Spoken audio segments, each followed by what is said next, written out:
Do you ever want to be happy, but you just don't know what it takes to be happy? Well, this is because there's no rule book to be happy. There is no set law that you can follow. There's no universal answer you can find until now. In the last video, we talked about dog, D.O.G. We talked about why you should strive to be a dog, what it means to be a dog, and what dog stands for. But today we're going to talk about the antithesis of dog. The Joker to Dog's Batman, the night to Dog's day, but at the same time, the gamble to Dog's Hoyts, the bread to its butter, and the peanut butter to its jelly. Because today we are talking about dog, D.A.W.G. Talking about what it means to be a dog, what you don't want to be a dog, and all aspects of the dog. Now the last video I posted would theoretically have the title, The Guidebook to Happiness. But have you ever guys heard the term trial and error? Or trial by fire? These two sayings have one thing very in common, and that they're all about trying hard things, trying very, very hard things, trying very severe, mentally, physically, emotionally, spiritually hard things. And of course, what this means is that both these sayings, what they have in common is all about failing. Failing is the most important thing that sets apart the best versus the okay.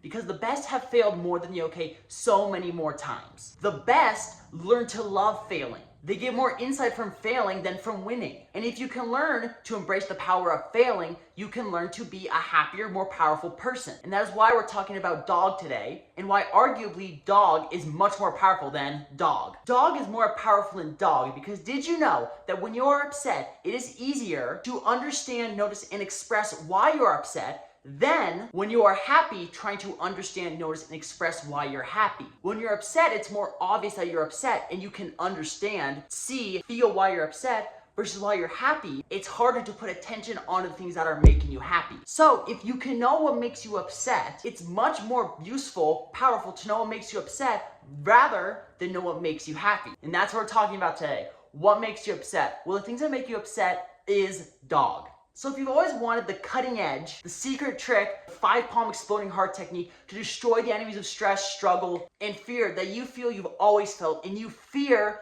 that you will always feel, well, look no further because I'm going to give you the secret right now. And most importantly, the thing you're going to learn right now is implementable and tangible, and you can take it and put it into your day-to-day life right after you finish this video.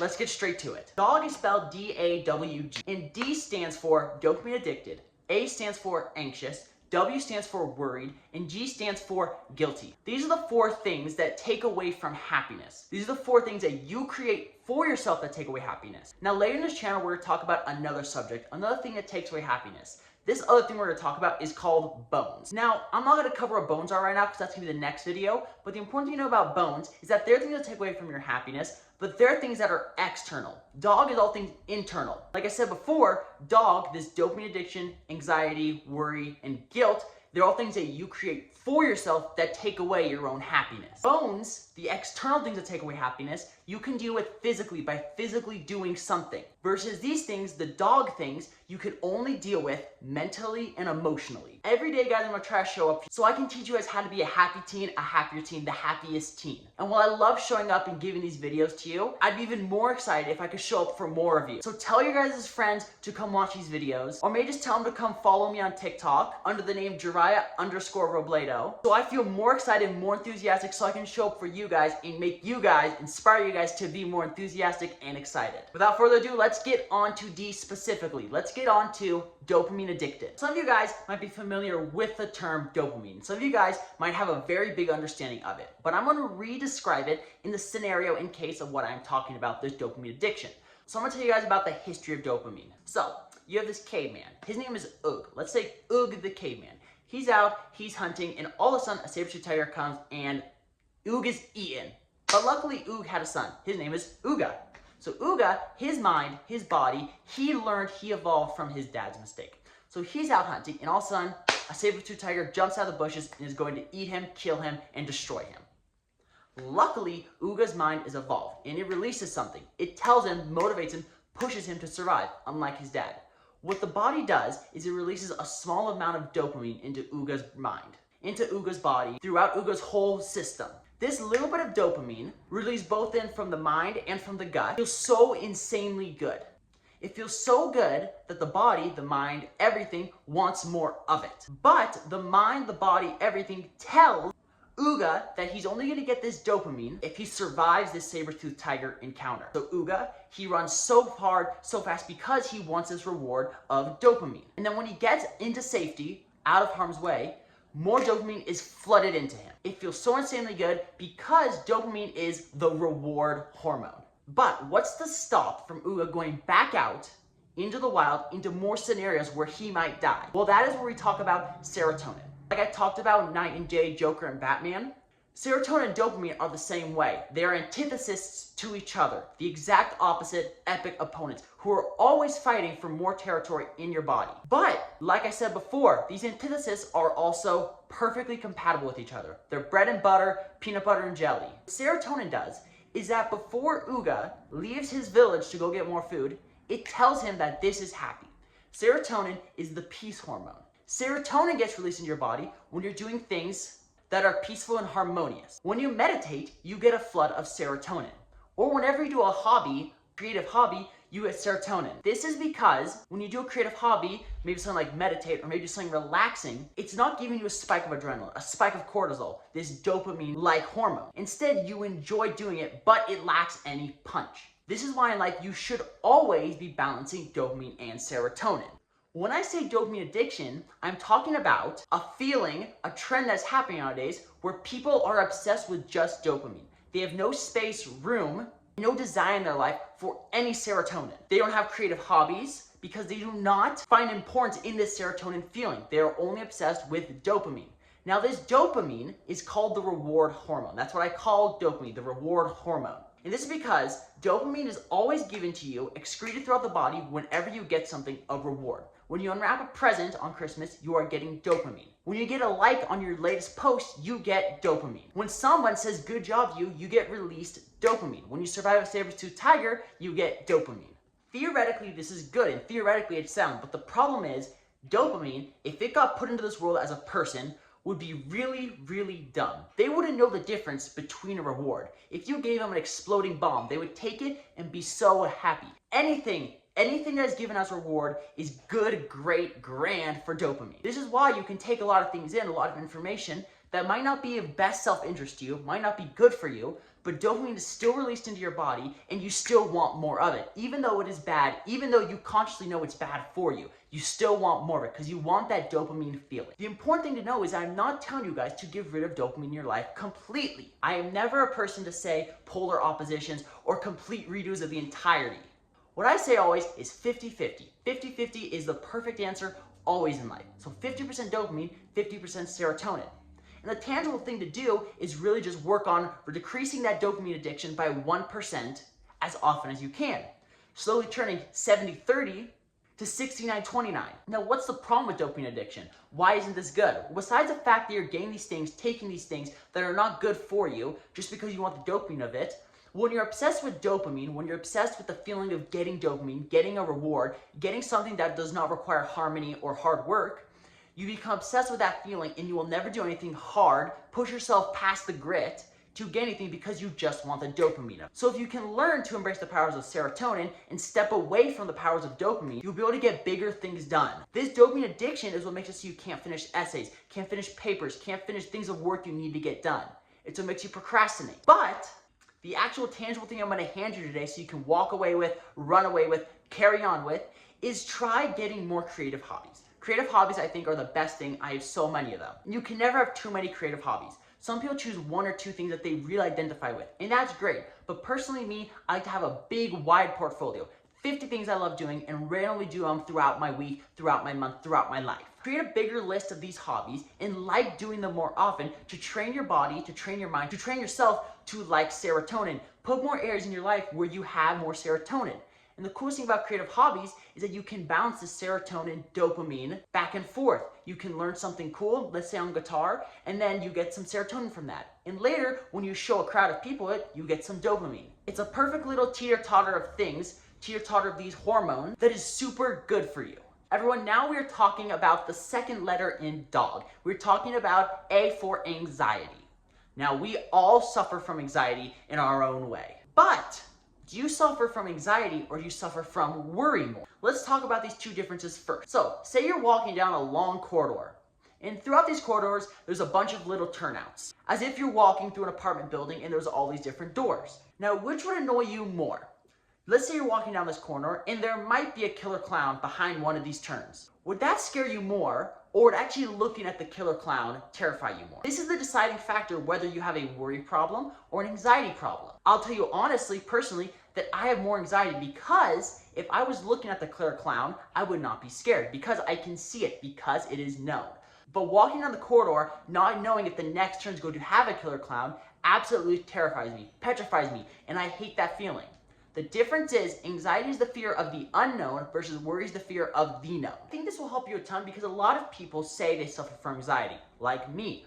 But the thing is, when you know that anxiety is just the fear of the unknown, it makes it so you're not fearing 12,000 things that it possibly could be, but it helps you because now you can just dumb it down to one thing you're scared of, truly the unknown. The reason you have anxiety, this thing called anxiety, when you walk into a room, let's say full of people, or it's full of pressure, is because when you're around these situations, these forces that you cannot control, these external forces, there's a lot more area for unknown. Because unknown things can happen because you can't control it. There's no controllable aspect of the situation. The problem with anxiety, and it's also its strength, is that anxiety can never stop. It can be self-perpetual. There can always be something you're scared of, always something unknown that terrifies you. But the good thing about anxiety is that you can overcome the things, because once you overcome one thing that is unknown to you, you can do that. You can take the step forward, and it's pretty easy. But now we're going on to worry. The reason worry is also really hard. Worry cannot be self-perpetual because you are only scared of the known. So you can only be scared of things that you know.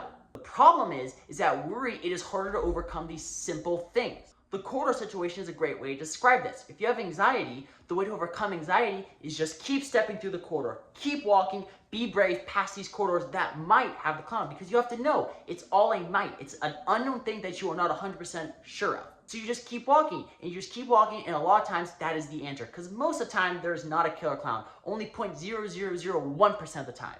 But the problem with this is that there's always a chance that it might in your mind. So you might become petrified and you might never move down the corridor and stay exactly where you are forever in life. The problem with worry is that you're not scared about walking down the corridors because the clown is right in front of you. The issue is there, and that's the strength of it. You can see the issue, become more comfortable with it, sit with it, and learn to overcome it. But the bad part about worry is that a lot of times you could end up just sitting there, because it's not just about walking down the corridor. It's actually about facing the thing that does scare you. The great thing is that I actually have a tangible thing I can give to you guys. It's called the W.A.G technique, the W.A.G exercise. I have a ton of acronyms I'm going to share with you guys all throughout this channel, but the W.A.G technique, the W.A.G exercise, I do really, really love because it is something implementable and tangible you can use in almost every situation to conquer almost any single one of these letters in any acronym.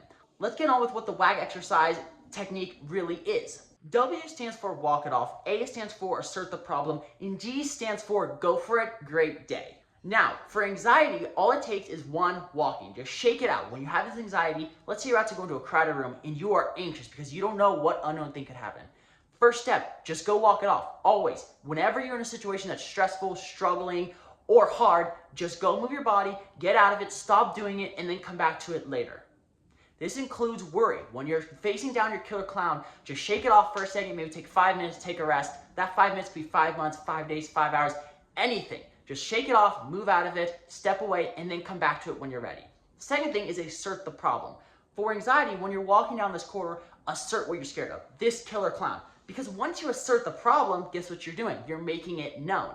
And for anxiety, we're not scared of the known, we're scared of the unknown. So as soon as we assert what the problem actually is, we can walk down these corridors freely with almost no fear. And for worry, once you assert the problem, you're dumbing down what this problem is. You're not seeing it as some grand, great, insane thing that's so hard to overcome. You're asserting specifically what you're worried about. And when you assert specifically what you're worrying about, you can start working at it, trying to destroy it from a more practical mindset. And lastly, great day today / go for it. At the end of the day, it all comes down to just go walk down the corridor or just stand up and face this fear, this thing, this killer clown you are scared of. Just go for it. And you'll find that once you go for it, the thing becomes more comfortable. When you start walking down the corridors, all these corridors just get more known to you. And you have less anxiety, less fear of the unknown while you're walking down this corridor. And for worry, once you go for it, the thing slowly starts to become more known for you. You slowly start to get more confident in yourself. And when you become more confident, you get to feel more capable. And when you feel more capable, you can conquer the things that you're scared of. This killer clown. Okay, everyone, we've talked about D, dopamine addiction, A, anxiety, W, worry. Now we're on to the last letter in D.O.G. G, guilt. Before I continue, let me say something. We all suffer from all parts of this D.O.G. But we usually each have one specific one we struggle with the most. There actually is a hierarchy. For myself, I struggle the most with guilt. Then I struggle with anxiety. Then I struggle with dopamine addiction. Then I struggle with worry. I almost don't struggle with worry at all. So while you're sitting here, or the next time you're sitting down, maybe write out which of these four is the hardest for you and which of the four is easiest. Create a hierarchy, create a pyramid of which are the hardest for you to overcome. But now let's get on to G, the one I struggle with the most. I don't know what the word guilt means. It means feeling bad for doing something. And in the case of D.O.G, that's exactly what it means. There's no difference. I feel guilt, which means when I do something, sometimes I feel, very commonly, bad for the things I do. The really annoying thing about guilt is that self-perpetuating. You can feel bad for doing something, and then say sorry, and then you can feel bad for saying sorry, and then you can feel bad for feeling sorry. It just can go on forever, ever, and stack up. The sky's the limit. This is the black sheep of the letters in D.O.G because it's the one where you can do the least amount of physical things to overcome it with. With anxiety, worry, and dopamine addiction, there are physical things you can get up and literally go do. But with guilt, it is all mental. No emotional, no physical, no spiritual. It's all a matter of mindset in choosing not to feel guilt anymore. The one thing I've found to overcome my guilt is remembering this, that everything is a lesson. Not just that everything is a lesson, I remember the lick technique. Yes, I'm overwhelming with you guys with so many acronyms, so many things, but as long as you stay on this channel, I will be able to break them down to you very simply so you can understand these acronyms, understand all these analogies, understand all these things, and be able to wield them as a sword to destroy all struggle, to destroy all stress, so you can be a happier team. Let me tell you what the lick exercise, the lick technique is. The lick technique goes hand in hand with the WAG technique, but it's actually a group of 3 techniques you can use to overcome all these different letters in the acronyms. It's the WAG technique, YIP technique, and lick technique. As you can tell, I really like D.O.Gs, so I named all these acronyms off of D.O.Gs. They sound really dumb, but just try to roll with me. The lick technique is a great one to overcome guilt. The first letter in lick is lessons learned. When you're feeling guilt, and you're feeling guilt for feeling guilt, and you're feeling guilt for feeling guilt for feeling guilt, going on forever, just remember, what is a lesson that you could learn, or a lesson that you did learn out of that situation? Everything is a lesson. The universe is the best teacher, and life is an even better teacher. So just remember things that have happened in your life, or just happened in your life, and think, what are lessons I'll learn from this situation, from that situation? The next thing is incident occurred. What incident came or is going to come from this guilt feeling? When I feel bad for something, I could replace that with excitement for an incident that might come, or excitement for an incident that already came. After I've thought about the lesson I learned, the incident that has occurred, I think about the capability acquired. This is like learning the lesson, but thinking, what's a tangible thing I can do now that that lesson has been taught to me? After I've done something that I feel guilt for, how can I get a capability that I can now put into something? And lastly, after I've thought about the lesson I learned, thought about the incident that's occurred, acquired a capability, think about the knowledge. Knowledge is power. As long as you know a lot, as long as you know more, you can always keep growing. Guilt is the past. Guilt is feeling bad about something that has happened. And the past is full of knowledge. So if you just think about all the moments you've had guilt, think about a moment you just had guilt for, think about what's a knowledge I now know. If I say sorry for doing something and they get mad at me for saying sorry for it, now I know the knowledge that I shouldn't have said sorry for that thing to begin with. This was a ton of data, but just remember really what D.O.G stands for. Dopamine addicted, anxious, worried, and guilty. And now that you know what these words stand for, you can go throughout your day, and whenever you feel any emotion of this kind, know that this is not an emotion you should feel. But we all feel it. That does not mean you should feel bad, feel guilt for having D.O.G. Because if you felt guilt for being a dog, having these D.O.G tendencies, well, you'd be being a dog, and it'd be a full self-perpetuating cycle. You should not feel bad for it, because we all suffer from it at different moments. You should notice it and think of the powers that it is giving you, the things that it is making you achieve. You should not aim to destroy all the D.O.G in your life.